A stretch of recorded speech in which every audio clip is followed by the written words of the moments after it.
خاص پائے غوث اعظم زیر سایہ ہر ولی، صدیق اکثر حسن کمال محمد، فاروق دل جاہ و جلال محمد، عثمان جائے شمع جمال محمد، حیدر بہار باب خصال محمد صلی اللہ تعالی علیہ وسلم۔ لوح بشو قلم دشو تیرا وجود انقلاب، گنبد آفین رنگ تیرے محیط میں حباب، عالم آب و خاص میں تیرے ظہور سے فروغ، ذرہ ریت کو دیا تو نے طلوع آفتاب، شوکت سجر و سلیل تیرے جلال کی نمود، فخر جنید و بایزید تیرا جمال بے نقاب، تیری نگاہ ناز سے دونوں مراد پا گئے، عقل ضیاء و جستجو عشق حضور و اضطراب، شوق تیرا اگر نہ ہو میری نماز کا امام، میرا قیام بھی حجاب میرا سجود بھی حجاب، گاہ بہینہ می بن اور گاہ بزور می کشت، عشق کی ابتدا عجب عشق کی انتہا عجب، عالم سوز و ساز میں وصل سے بڑھ کے ہے فراق، وصل میں مر کے آرزو ہجر میں لذت طلب، اینے وصال میں مجھے حوصلہ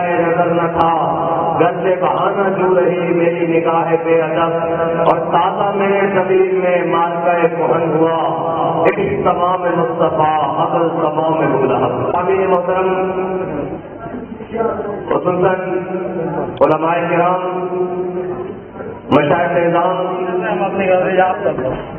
تاجران حیدرآباد اور وکلاء اور تمام سیاسی اور سماجی حلقوں سے تعلق رکھنے والے تمام افراد، آج ہم سب ایک نظریے پر جمع ہیں، اور وہ نظریہ جو ہمارے بڑوں نے جس نظریے پر اس وطن عزیز پاکستان کو حاصل کیا، اور وہ ایسا نظریہ نہیں کہ رات کو خواب آیا قائد اعظم محمد علی جناح کو اور صبح پاکستان تعمیر ہو گیا، بلکہ وہ نظریہ وہ ہے جس پر 10 لاکھ مسلمانوں کی قربانیاں شامل ہیں، وہ نظریہ وہ ہے جس کے اندر علماء و مشائخ کا خون شامل ہے، وہ نظریہ وہ ہے جس کے اندر عوام کی قربانیاں شامل ہیں، وہ نظریہ وہ ہے جس کے اندر بڑے بڑے شیوخ اور بڑے بڑے سادات اور قائد اعظم محمد علی جناح جیسے لوگ اور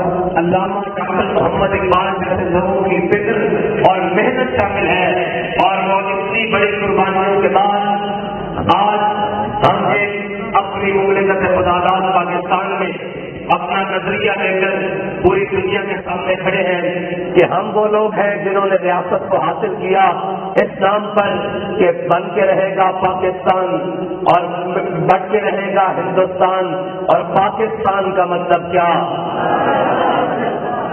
بھائی دیکھیں، میں بڑی دور سے سفر کر کے آیا ہوں، آپ سے زیادہ تھکا ہوا ہوں، لیکن کام ہے ان کے ذکر سے یوں ہوا یا یوں، ذوق مانا مگر یہ ظالم دل ان کے رستے میں تو تھکا نہ کرے۔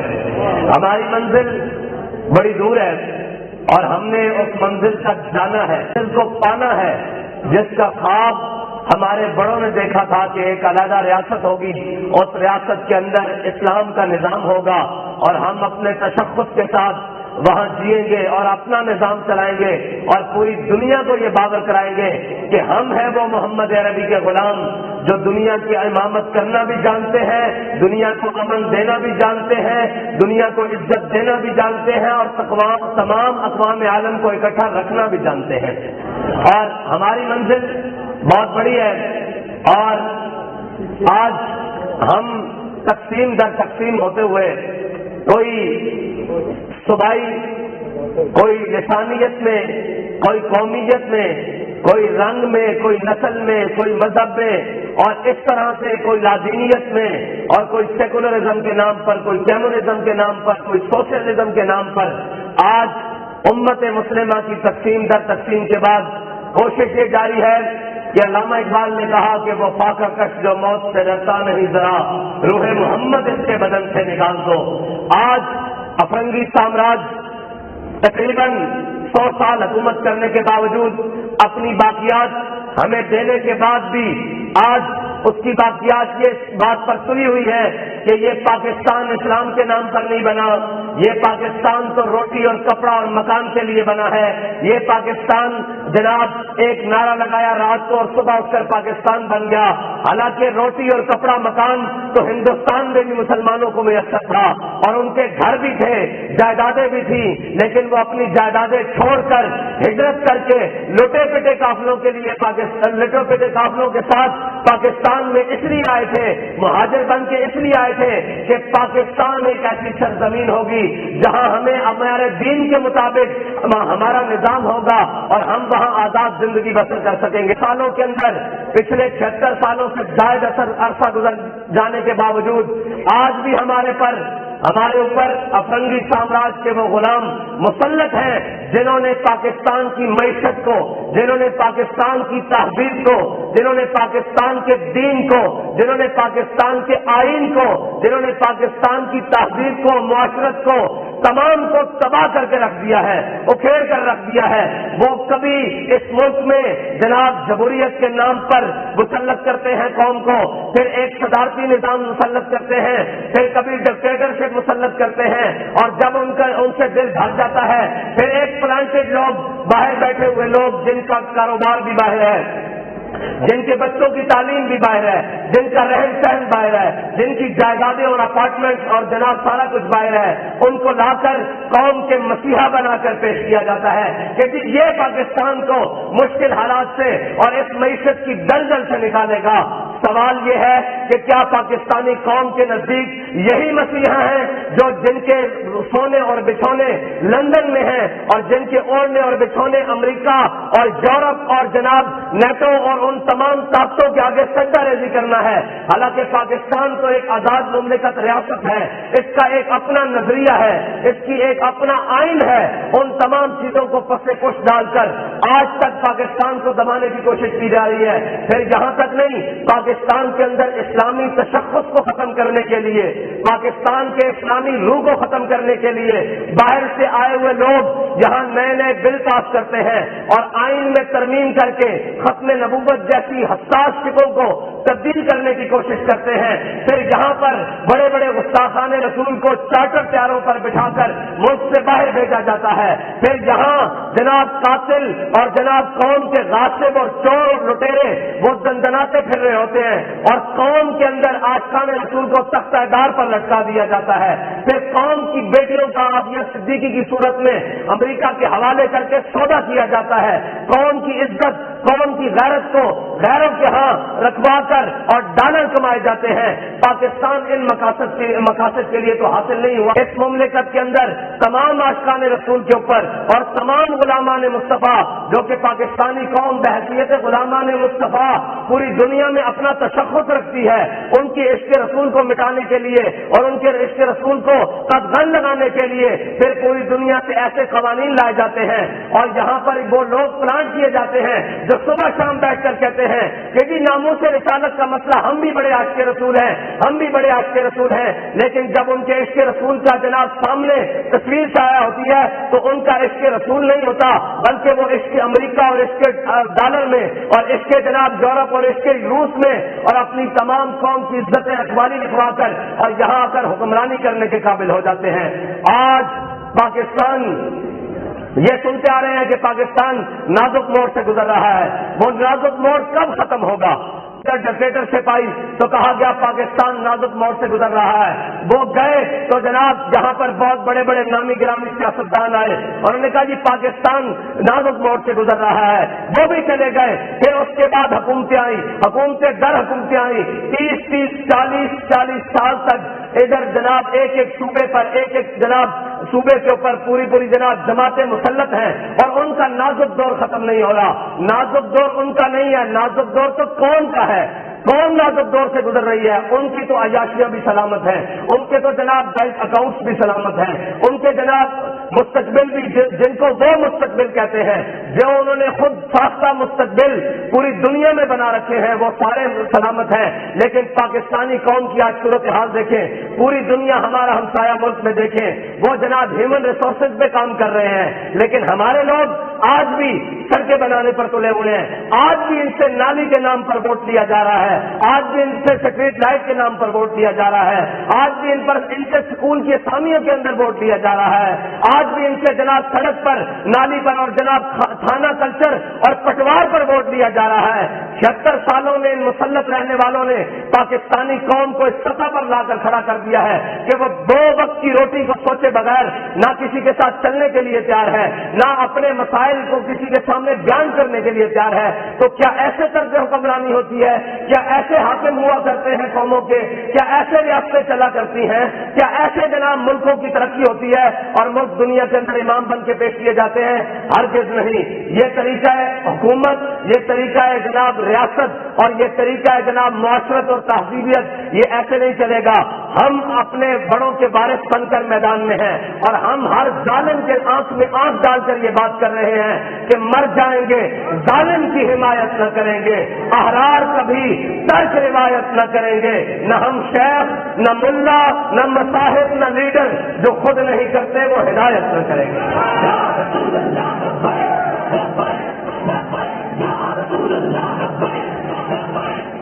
ہماری سیاست کے اصول، ہمیں باہر جا کر کسی سے پوچھنے کی ضرورت نہیں ہے کہ ہماری سیاست کی بنیاد کیا ہوگی اور ہم کس بنیاد پر سیاست کریں گے۔ ہمیں کہیں سے بھی کوئی چیز پلانٹ کرنے کی ضرورت نہیں، ہمیں کوئی لنڈے کی جناب تہذیب لا کر اپنے قوم کو دینے کی ضرورت نہیں ہے۔ ہمارے پاس ہر چیز موجود ہے، افرادی قوت بھی موجود ہے، ہنرمند لوگ بھی موجود ہیں، لیکن صرف بات اتنی ہے کہ ہماری جناب جو اشرافیہ ہے اس ملک کی، اس کی آنکھوں میں صرف وہ لوگ جگتے ہیں جو یورپ کو پسند ہیں، وہ لوگ جگتے ہیں جو امریکہ کو پسند ہیں، وہ لوگ جگتے ہیں جن کو بین الاقوامی اقوام عالم کے سامنے، UN کے سامنے لیٹنا آتا ہے، بات کرنا نہیں آتا، آنکھ میں آنکھ ڈال کر بات کرنا نہیں آتا۔ ورنہ ملک اس مسائل اس ملک کے ہیں، وطن عزیز پاکستان کے ہیں، اور ان کو حل کرنے کے لیے امریکہ کیوں جایا جاتا ہے، ان کو حل کرنے کے لیے جناب رشیا کیوں جایا جاتا ہے، ان کو حل کرنے کے لیے چائنا کیوں جایا جاتا ہے، اور پھر کہتے ہیں جی معیشت کا کیا ہوگی۔ میں نے کہا آپ پہلے یہ جواب دیں کہ 76 سالوں میں پاکستان کی معیشت کیا تھی، آپ نے کہاں پہنچایا۔ اگر اداروں کی مجموعی صورتحال میں بات کی جائے تو اس وقت PIA کی تباہی کا ذمہ دار تحریک لبیک پاکستان نہیں ہے، PIA کے ذمہ دار تباہی کے ذمہ دار یہ وکلاء نہیں ہے، یہ تاجران نہیں ہے، یہ علماء و مشائخ نہیں ہے، یہ عوام نہیں ہے، یہ وہ اشرافیہ ہے جس نے 76 سال سے پاکستان کو لوٹا ہے، یہ ذمہ دار ہے۔ اگر پاکستان کی ریلوے کی بات کی جائے تو مجھے بتائیں کس وکیل نے وہاں سے جناب اس کی نجکاری کی ہے، اس کے انجن بیچ کر کھائے ہیں، کس جناب تاجر نے اس کی پٹریوں کو فروخت کر کے اپنے کاروبار چمکائے ہیں، کس عالم نے ان کے اسٹیشن بیچے ہیں۔ یہ سب کچھ اس ملک کی اشرافیہ نے کیا ہے، اور کیوں کیا ہے؟ تاکہ ہمارے کالے انگریز، ہمارے گورے انگریز وہ ہم سے راضی ہو سکے۔ وہ تو 100 سال پہلے یہاں سے جا چکے، لیکن ان کی باقیات آج بھی ہم پر مسلط ہیں۔ مسلط ہوتی ہیں یا خان کی صورت میں، کبھی مسلط ہوتی ہے ایوب خان کی صورت میں، اور کبھی ضیاء کی صورت میں، اور پھر کبھی مشرف کی صورت میں، اور پھر کبھی نواز شریف کی صورت میں۔ یہ ساری وہ صورتیں ہیں، اور کبھی جناب کسی اور صورت میں، کبھی لبرلزم کے نام پر، اور کبھی جناب فلاحزم کے نام پر، اور کبھی زرداری کی صورت میں پاکستان کے اوپر مسلط ہوتی ہیں۔ یہ وہ ساری صورتیں ہیں جن کے آقا اور جناب سارا کچھ اور ملجا ماوا وہ باہر بین الاقوامی لوگ ہیں، اور وہ جو ان کو کہتے ہیں یہ اس کے مطابق معیشت۔ ہاں ہمارے ملک کی معیشت ہے، لوگ کہتے ہیں مولویوں کو معیشت نہیں آتی۔ میں نے کہا پہلے آپ یہ بتاؤ کہ معیشت پاکستان میں چلانی ہے یا امریکہ میں؟ معیشت پاکستان کی ہے یا انڈیا کی؟ معیشت پاکستان کی ہے یا فرانس کی؟ اگر معیشت پاکستان کی ہے یا جرمنی کی؟ معیشت پاکستان کی ہے یا کسی اور ملک کی؟ اگر معیشت پاکستان کی ہے تو اس کو پاکستان کے اصولوں پر چلانا ہوگا، نہ کہ باہر سے لائے ہوئے پلان طریقوں تک. اور آج تک کہا جاتا ہے جی یہ مولویوں نے ترقی نہیں کرنے دی, یہ وکیل راہ میں رکاوٹ ہے جناب, یہ تاجر جو ہے یہ جناب خائن ہے, اور یہ بازاروں میں. میں نے کہا بات سنو, کون سا تاجر آج تک ملک کا وزیر خزانہ بنا ہے؟ نہیں ہے, وہ باہر سے پلانٹڈ ہے. اسد عمر تاجر نہیں ہے, وکیل نہیں ہے, عالم نہیں ہے, زاہد نہیں ہے, مولوی نہیں ہے, وہ باہر سے ہے, وہ شیخ نہیں ہے, وہ باہر سے لایا ہوا لوگ ہے. آج تک کوئی پاکستان کا ایک کلیدی عہدہ بتائیں جہاں پر رہنے والا اور جس کے اوپر براجمان ہونے والا حقیقی پاکستانی ہو.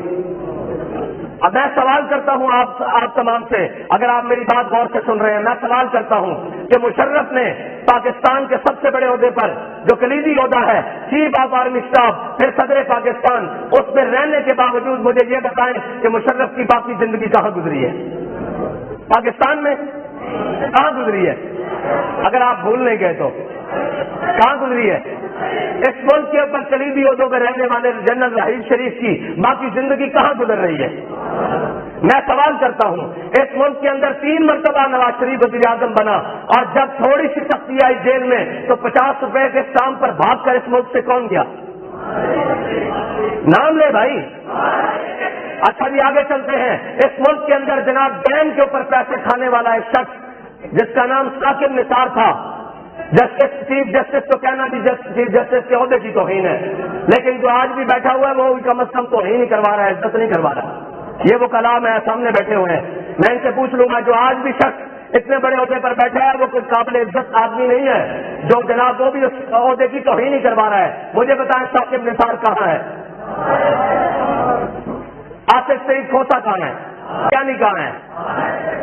یہ سارے لوگ تو ہم پر آتے ہیں حکومت کرنے کے لیے, اور جو باقی آئے ہوئے ہیں ان کو آج ذرا بریک لگے تو ان کی بریک کہاں لگتی ہے؟ کسی کی دبئی میں.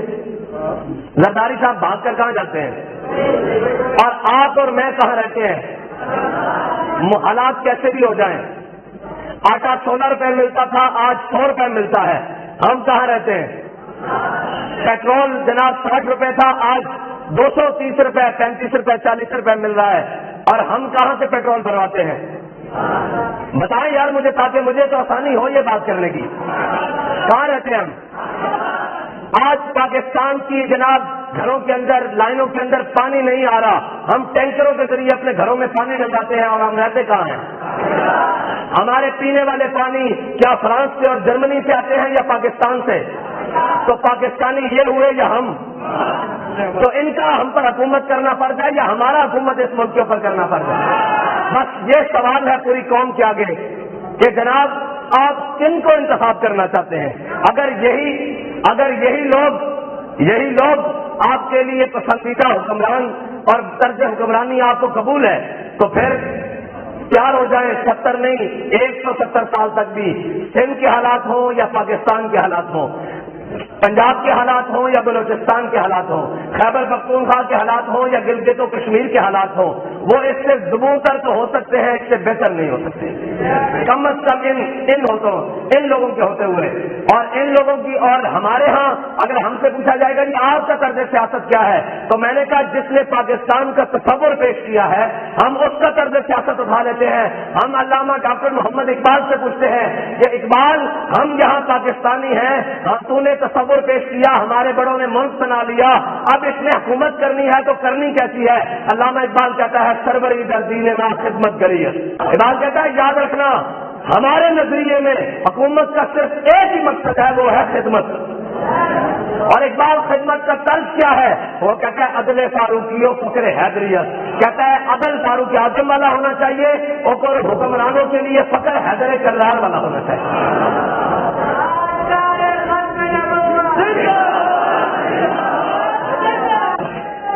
اور لوگ پوچھتے ہیں کہ آپ کو میڈیا پر کیوں جگہ نہیں دی جاتی؟ اس لیے کہ سچ بولتے ہیں. جس دن جھوٹ بولیں گے میڈیا کی زیب و زینت کے پہلے سب 2 وجہ ہیں کہ تحریک لبیک میڈیا کے جناب ہارڈ ٹائم میں, جناب کیا کہتے ہیں, سپریم ٹائم کیا کہتے ہیں جی, پرائم ٹائم میں جب جناب تحریک لبیک کی خبریں آنا شروع ہو جائیں تو یا سمجھ لیجیے گا کہ ہم نے تحریک کا سودا کر دیا ہے, اپنے نظریے کا سودا کر دیا ہے, یا پھر دین تخت کے اوپر آ گیا ہے. دوسرا راستہ نہیں ہو سکتا. ابھی تو ہم بات کرتے ہیں, ہماری بات سنانے کے لیے کوئی تیار نہیں. ہماری بات اس لیے اس لیے کہ سچ جو ہوتا ہے نا وہ بڑا مشکل چیز ہوتی ہے اور بڑا مختلف اور جناب ہوتا ہے. ہمارا ایک نظریہ ہے, ہم ایک اصول پر کھڑے ہیں. اگر ہم ان کے نظریے کو مان لیں, یہ تو وہی تھے جو 100 سال انگریز کے ساتھ مل کر ہمارے بڑوں کی مخبریاں کرتے رہے. اور میں نام نہیں لیتا, میں گزر جاتا ہوں, اس لیے کہ بعض لوگ پھر جناب بات کرتے ہیں کہ آپ آخری حد چھو جاتے ہیں. اس ملک کے وزارت خارجہ کے عہدے تک انگریزوں کا غلام, جس کے بڑوں نے 10 روپے پر مجاہدین جنگ آزادی 1857 کی مخبریاں کی تھی, وہ اس ملک کے وزارت خارجہ کے عہدے تک گیا ہے. لیکن جنہوں نے پاکستان بنایا تھا اور جن کے بڑوں نے قربانیاں دی تھی, آج تک ان کو دبا کر رکھا گیا ہے. اور جو پاکستان کے لیے ہجرت کر کے آئے, آج تک ان کو دبا کر رکھا گیا ہے اور پھر ان کو لڑا دیا گیا ہے. کسی کو قوم کے نام پر, کسی کو رنگ کے نام پر, کسی کو عصبیت کے نام پر, کسی کو قومیت کے نام پر. اگر عصبیت اور قومیت اور رنگ پر ہم نے لڑنا ہوتا تو ہم ہندوستان سے کیوں آتے؟ اصل وطن تو ہمارا ہندوستان تھا. ہم اس کو چھوڑ کر اپنے باپ دادا کی قبروں کو پاکستان اس لیے آئے تھے کہ پاکستان میں وہ نظام ہوگا جو کملی والے کا ہوگا اور ہم اس نظام کے اندر رہیں گے. لیکن جہاں یہ نہیں پتا کہ یہاں سارے انگریز اور جناب یہود و نصارہ کے غلام آ جائیں گے. اور علامہ اقبال کہتا ہے, تو بدل گیا تو بہتر کے بدل گئی شریعت.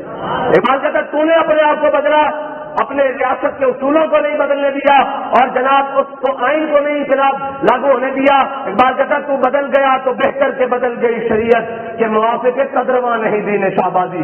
کہتا ہے تو نے اپنا دین بٹیروں جتنا لے لیا. بٹیرا سمجھتے ہیں؟ ممولا بٹیرا ہی کہتے ہیں آپ کے ہاں. اقبال کہتا ہے جو بٹیرے ہوتے ہیں نا, بٹیرے, ان کی چھلانگ یہاں سے وہاں, وہاں سے وہاں, اور بس اتنی اڑان ہوتی ہے. اور کہتا ہے جس نظریے پر ہم آئے تھے اور جو نظریہ ہمارے بڑے لے کر آئے تھے وہ تو شاہینوں کا نظریہ تھا. بٹیرے کی چھلانگ تو یہاں سے وہاں تک ہوتی ہے, شاہین تو لوہے سکر کو بھی نہیں لاتا نگاہ میں.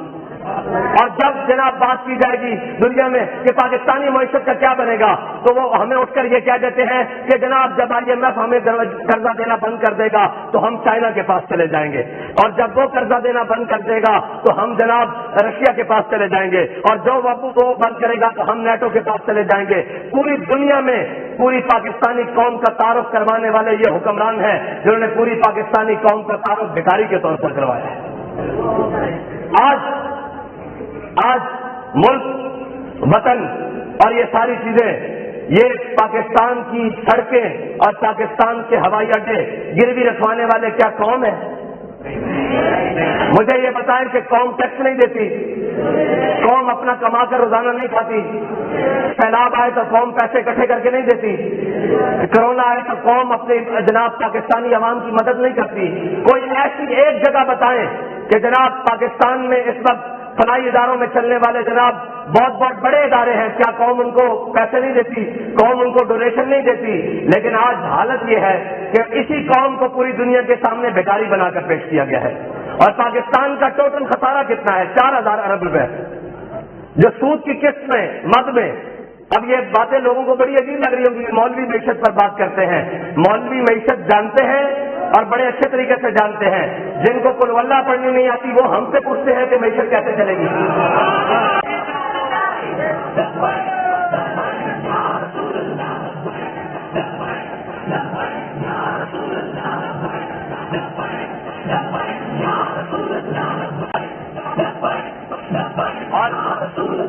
حکمرانی پاکستان کے اندر ہو, حکمرانی سندھ ہو, بلوچستان ہو, پنجاب ہو, خیبر پختونخوا کے اندر ہو, لیکن باپ کی علیحدہ ملے ہوں, بیٹوں کی علیحدہ ملے ہوں, یہ تو نہیں ہو سکتا نا بھائی. ہم جس معیشت کو جانتے ہیں وہ اسلام کی معیشت ہے. حضرت فاروق اعظم اپنے زمانے اقتدار میں, زمانہ خلافت میں, حضرت فاروق اعظم مدینہ پاک سے نکل کر ایک باہر منڈی میں گئے, وہاں دیکھا کہ بڑے سارے اونٹ لائے گئے ہیں بیچنے کے لیے. سارے اونٹوں کی صحت ایک جیسی ہے, لیکن چند اونٹ ایسے ہیں جن کی صحت بڑی مضبوط ہے اور بڑے جناب رحیم و جسیم ہیں, بڑے طاقتور ہیں, بڑے خوبصورت ہیں, بڑے پلے ہوئے ہیں. انہوں نے کہا, حضرت فاروق اعظم نے پوچھا یہ اونٹ کس کے ہیں؟ انہوں نے کہا یہ اونٹ آپ کے بیٹے عبداللہ بن عمر کے ہیں.